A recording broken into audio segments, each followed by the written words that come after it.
আসসালামু আলাইকুম। কেমন আছেন সবাই? আশা করি সবাই অনেক অনেক ভালো আছেন। আপনাদের দয়া আল্লাহর রহমতে আমি অনেক ভালো আছি। আজকে আমি যে বিষয় নিয়ে আলোচনা করতেছি একদম সিম্পল একটা বিষয়, ভিডিওটা একদম শর্ট ভিডিও হবে।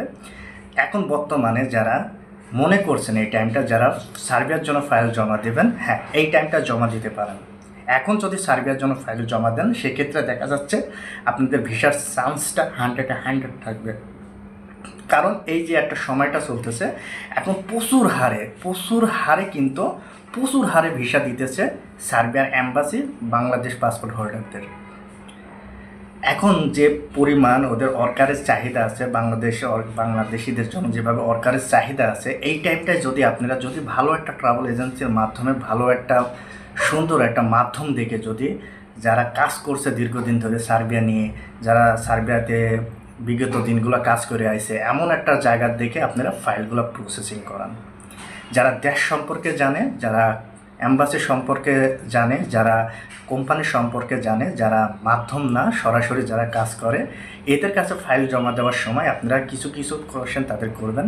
যেমন যে প্রশ্নগুলো আপনারা করতে পারেন, যে প্রথমত প্রশ্ন করবেন যে অ্যাম্বাসির পরিস্থিতিটা কেমন, অ্যাম্বাসি নিয়ে যদি তারা যদি যদি ডিটেলসগুলো যদি আপনারা দিতে পারে প্রপারলিভাবে, এবং কি কোম্পানির পুরো ডিটেলস যদি আপনারা দিতে পারে, দেশ সম্পর্কে যদি তাদের ধারণা থাকে, তাহলে জানবেন যে এরা সুন্দরভাবে এরা কাজ করছে এবং এদের সব কিছুর একটা ধারণা আছে।